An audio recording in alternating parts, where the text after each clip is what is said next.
Hi guys, James at Rampant Lion Reviews again for you today with another beer review. For this one we have another one of the mini milestone reviews. This is review number 1700. So as I always do with these reviews, I just want to give a huge shout out to you guys, the followers of the channel. You know, it's been just under 6 years now and it's been really humbling just to watch this little thing I started as a bit of a hobby grow and become something that a lot of you seem to enjoy. You know, a lot of you from different places in the world are commenting, teaching me about your local hops and malts and stuff like that, your local beer styles, recommending beers for me. I've even been able to meet some of you in person, which has been a real pleasure. Some of you have been very kind and sent me some beers to try as well, and that's been, you know, really awesome. You know, some of the beers I've had from Brazil, Slovenia, America and things like that. There's some really loyal followers of the channel, so it's always great to kind of to hook up with you guys and have a few beers and talk beer and things like that. So from the bottom of my heart, for all the things you do for the channel, be it just commenting, liking, subscribing, sending me beer,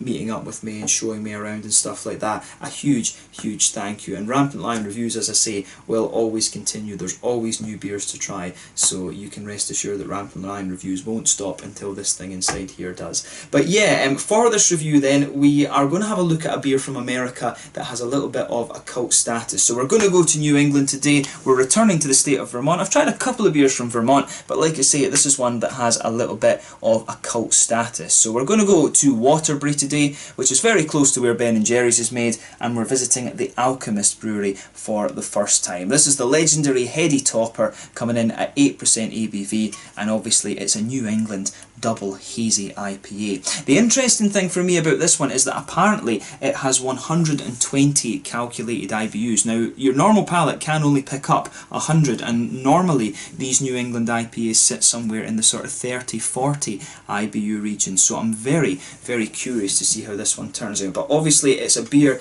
that is really raved about through all of these different peer review sites and things like that. I managed to pick this one up at the Mikkeller General Store just outside the Mikkeller Beer Festival when I was in Copenhagen the other day. I managed to hook up with Jess Holden, who's a long-term follower of the channel as well, so a big shout out to him in this review, and I hope he enjoys his cans that he picked up too. But yeah, as always with my reviews then, I'll tell you a little bit about the brewery. I'm really looking forward to trying this one. If you want to get straight to the tasting, just fast forward. All the usual links are in the description below. That's the brewery website, the link to my other reviews that hopefully I can do in the future from the Alchemist Brewery. I do have one more can, but hopefully beyond that I can do more. There's all the usual social media. If you want to see more beer reviews, do please consider subscribing to the channel. The whole channel, of course, has a geography-based tagging system, so you can go into the homepage and search for beer based on country, city, state, county, prefecture, whatever it is you're interested in. Do check out the playlists of beers from different countries. There is one there for all the American beers that I've reviewed for you. That's constantly being added to, and as always, please do get in touch and let me know some of the other beers and breweries that you guys would like to see me review. It's always great to hear from you guys that are watching the videos, and the support that you show the channel is hugely appreciated. So anyway, on to my brewery notes then, to tell you a little bit about the Alchemist Brewery then. So the Alchemist was opened by John and Jenny Kimmich as a 60-seater brew pub in Waterbury in Vermont back in 2003. This is a very small village of only around 5,000 people, but it can be found almost dead centre in the state actually. If you think where Boston is and then you think where Montreal is, if you follow that main road up there, it's about 2/3 of the way from Boston up to Montreal, pretty much right in the wilderness by the look of it. A very small town indeed. But John apparently had come to Vermont in 1994, having just graduated from Penn State, and he wanted to learn about the craft beer industry. To do this, he sought out Greg Noonan, who was a very well revered and he was considered very pioneering at the time, a very pioneering brewer across New England, but he just opened up the 7 Barrel Brewery, and John worked there for a bit as a waiter for a very short time actually. Apparently it didn't go very well before he later became the head brewer at the Vermont Pub and Brewery in Burlington, and it was there that he met Jen, and apparently she asked him out after trying his beer, after originally saying no to him after he chased her. But later they decided to open up a brew pub together on the main street in Waterbury, and this went very well for them, and it became a bit of a social hub in the village. A lot of people really started to get into craft beer as a result of this place. But after 8.5 years of success, in 2011 they decided to take the plunge and invest in a small production brewery, and they built their first production brewery, which was called the Alchemist Cannery, with a 15 barrel brew kit and canning line as well, and this is where they brew Heady Topper exclusively. They opened a second brewery in Stowe, about 10 or 11 miles up the road in 2016, and this is where Foco Banger along with their seasonal beers is produced, and they've produced, as of May 2019, around 90 different beers actually. Heady Topper and Focal Banger are the only two year-round beers that they do, as far as I understand, and the artwork on those is a little bit different actually. It's designed by Dan Blakesley, who's from Rhode Island, but their other artwork, the artwork on the other beers, is a little bit different actually, and tends to vary a little bit more than these ones do. But of course this is a can that has a little bit of a legendary status. So yeah, we were very lucky to come across this in Copenhagen. I have no idea how rare it actually is, but of course the guys from the Alchemist Brewery were at the beer festival, which was pretty cool as well. So yeah, that's all you really need to know about the Alchemist Brewery for just now. Hopefully I can get out there and have a little look at their original pub at some point. That would be absolutely incredible to do that. But yeah, if you want to learn a little bit more, of course you can check out the brewery website in the description below, and you can follow them on Facebook and Instagram and stuff like that, and that'll keep you up to date with all the latest goings on and things over there. So yeah, let's get on to the actual tasting of this beer itself then. We can get rid of the brewery notes for the moment. So like I said to you at the start of the video, this one is an 8% double IPA, double New England IPA I guess you should say. It's got 120 calculated IBUs from what I gather. On the back here it says Heady Topper is an American double India Pale Ale. This beer is not intended to give the biggest or most bitter. It is meant to give you wave after wave of hoppy goodness on your palate. Tremendous amounts of American hops will creep up on you and leave you with a dense hoppy finish in your mouth. So drinkable it's scary. Sometimes I wish I could crawl right into the can. Freshness and control have always been my main concern when it comes to our beer. We are committed to providing you with an unfiltered and unpasteurised hop experience. Why do I recommend that you drink it from the can? Quite simply to ensure a delightful hop experience. The act of pouring it in a glass smells nice, but it releases the essential hop aromas that have worked so hard to retain. If you must pour it into a glass, you may find that some of the hop resins have settled to the bottom. Leave them in the can when pouring. This beer is perishable and at its best when it's young, super fresh and hazy. Keep it cold but not ice cold. Drink this beer immediately. We are always making more. And yeah, they seem to produce a batch of this beer every week or something like that. So yeah, this is one of the things. For the purpose of this review, I will pour some of it into the glass, but I will try it out the can and just actually see if it makes any difference. We'll maybe pour about half the can into the glass and leave the other half in the actual can itself then. But yeah, I'll just let you have a little look at the artwork of this one before we open it up then. This is the famous artwork that you'll see from Heady Topper. Apparently there's a little bit of a thing where Dan Blakesley said this is a little bit of a self-portrait actually, so it's kind of an interesting art, but a very, very recognisable can, this one. And yeah, the Focal Banger, you will see me review that at some point over the next little while. But without further ado then, let's get this guy out and we'll get on with the tasting. As I say, I'll pour about half of it into the glass and just let you have a look at it, because when it is a beer review you do want to see the colour of these things. So yeah, I'm guessing that's about half. So as you can see with this beer, it pours a lovely kind of bright golden yellow actually. That's definitely a nice hazy yellow colour, this one. So as you can see on the half that we've poured, it's got about a half finger of a frothy white head on this one. One or two big bubbles sticking towards the side of the glass, a few little ones just heading up towards the bottom of the head there. But you know, overall it does look pretty nice. Nothing particularly surprising about this one when you consider that it is a New England IPA, but definitely one of the more yellow coloured ones that I've come across. If I put my fingers behind the glass there, you can see this beer is actually pretty hazy, but it's not quite as hazy as some of the other ones that I've seen. But I'm guessing the rest of it in the rest of it in here might well be a little bit more hazy than that. But yeah, it looks absolutely lovely, this one. Let's have a little look at the aroma and just see how we go on. Nothing surprising about this one in terms of its appearance when you consider that it is a New England IPA. Ooh, that smells really nice. Yeah, in terms of the aroma then, it actually has a little bit of an almost herbal, earthy, vegetal kind of thing underneath it. That's quite unusual. I've had that in a couple of New England IPAs. But yeah, straight away you will notice it does, to me at least, it has a slightly herbal, vegetal kind of thing going on in there, which is interesting. it does still smell really fresh though. You get some really nice juicy fruity notes out of this one. But with this beer you have a lovely just juicy fruity quality to it on top of that. I mean, the fruity side of the beer for me, it's quite mangoey. There's not really oranges or anything in this one. This is definitely more of a sort of mangoey, tropically fruit actually. We'll take a little look at the nose out of the can, because they did say that the can was supposed to give you a little bit more of a kind of tropically note too. So yeah, the aroma, I have to admit, on this one is a little bit mild compared to some of the other New England IPAs that I've come across. But yeah, the fruitiness, when you open this beer up, you do get a little bit of the kind of mango papaya sort of thing coming out of this one. I didn't really get pineapple, in fairness. But yeah, you can definitely smell some of the nice, creamy, almost creamy, like it's definitely got a white bready, wheaty sort of quality to it. I think there's a little touch of an oaty note in here as well, but there won't be too much oats in this. I mean, you can tell just by looking at this beer there won't be too much in the way of oats. It's definitely more of a kind of wheaty base, this one, and I think it's the wheat that's given it the aroma that's in this. Of course it will be partly the yeast as well, and some of the things that the yeast is creating during the fermentation process. But yeah, nice sort of smooth white bready wheaty base to this one. Definitely has a little bit of a vegetally herbal kind of thing mixing in with it too.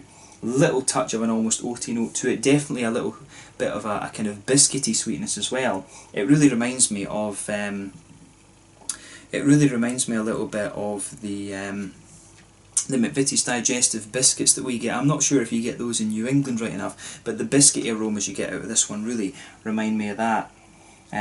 On the hoppy side of things, a little touch of earthiness in there.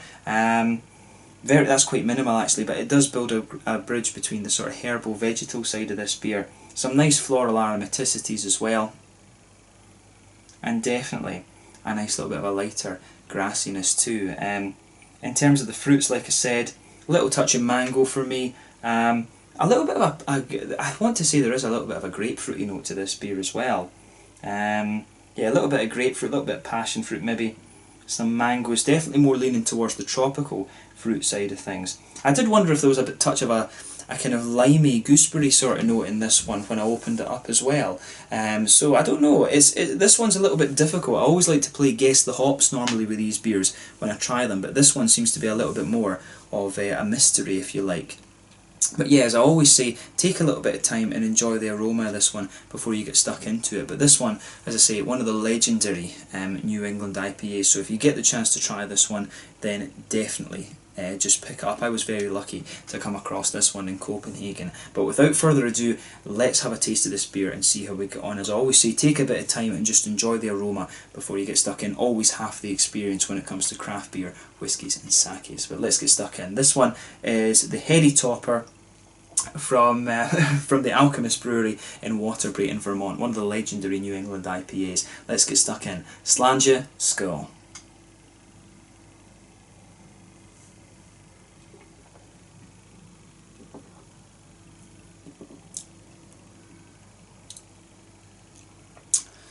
Yeah, that's really nice actually. It's different from what I expected it to be honest with you.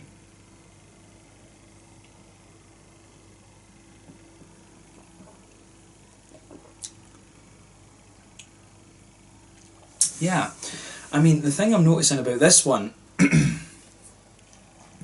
if you compare this, I mean, obviously, drinking these beers for the first time in Sweden when we had Stigbergets, of course we've had Dugas Brewery doing it recently, Opigårds, Omnipollo as well being the other brewery. You can see, if this is one of the first New England IPAs, you can see just how much this style has evolved. It's really cool to go back to this original one and just see what it's like, because this is really interesting. It's a very, you notice straight away with this one, in the middle of your palate you've got this lovely smooth bready quality to it. You feel that just blanket the middle of your tongue. It's almost fluffy, to be honest. Like this fluffy white bread just blankets the middle of your palate. There's definitely this little bit of graininess to the beer that comes out the further you go into the aftertaste as well.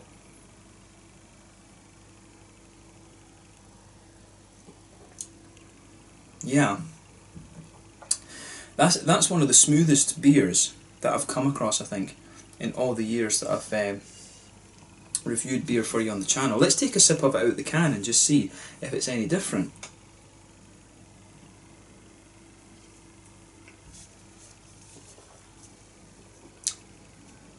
Oh yeah,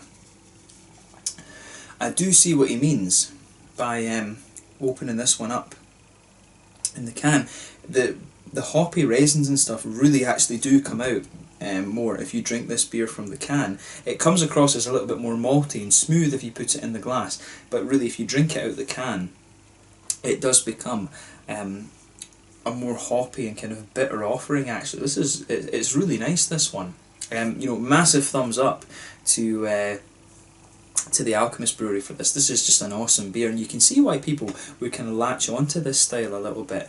And it's really interesting. I mean, it's one of the things with the New England IPAs. I have tried one or two of them that have had this slightly more grainy, almost slightly vegetal thing going on in the malt base. This style, of course, has evolved now to be a lot sweeter and a lot smoother and things, I would say, in comparison to this. So it's really interesting to go back to the original and see what they were doing. Very, very interesting beer. So like I said, the middle of your palate's just blanketed with this lovely, smooth, white bready, wheaty sort of thing. It's almost like a fluffy bread. On top of that, you get a little touch of a nice grainy quality to the beer as well.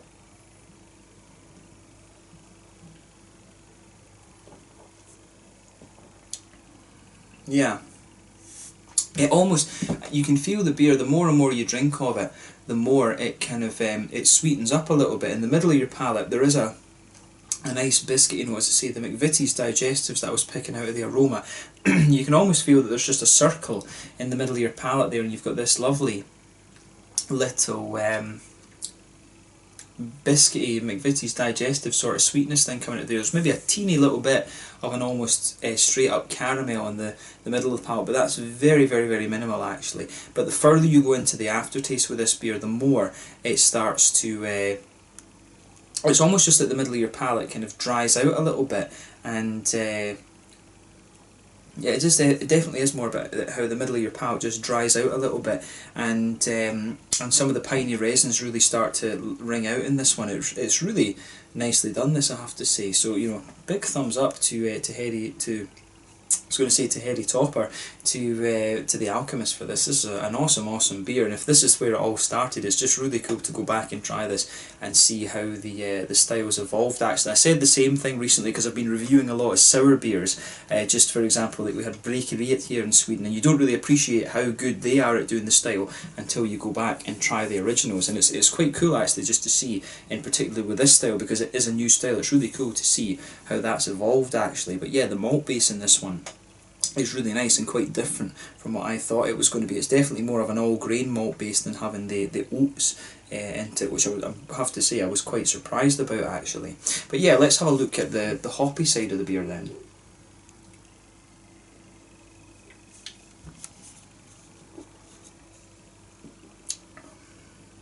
Yeah, so the hoppy side of the beer is definitely nice. You've got a little bit of an earthy note in the back corners of the palate, and as you come further forward along the sides of your tongue, earthiness just smooths out a little bit, but then you get these nice, almost slightly spicy, piney resin notes at the front of the palate there, and as you go round the front curve of the tongue, it's just a little bit lighter and more grassy, I would say. And behind the front curve of the palate, of course, that's where the whole fruity side of the beer starts up, which is really nice. I have to admit, I do think the fruity side of the beer comes out a little bit more. The further that you go, the more that you drink it out of here.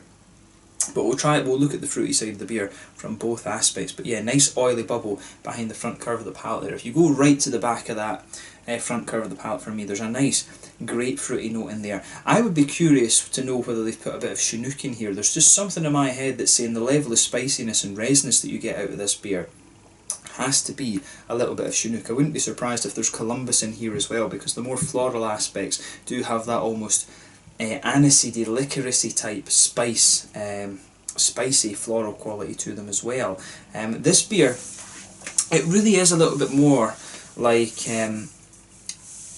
if we compare the beer in a slightly more modern context, if you like, it really is like a, to me this one comes across as having the piney resinous characters that have been missing from the West Coast IPAs, because everything's been replaced with the hazy IPAs recently. Of course, it really does have that nice West Coast bitterness to it, this beer, albeit it's not got quite the same level of bite, but it's got this really smooth bready sort of thing, which is really unusual, but it definitely works. So yeah, it's one of these beers that you really just have to think about when you try it. Actually, it's very humbling to try a beer like this, to be honest with you. But on the fruity side of the things, like I said, at the back of the back of that oily bubble there, you get that nice dark grapefruity note. As you come further forward on that, I think it becomes a little bit more passion fruity and mangoey. There's definitely a nice sort of tropically note to this one. There's no oranges or anything like that for me. This beer is definitely all about the grapefruit and the tropical fruits.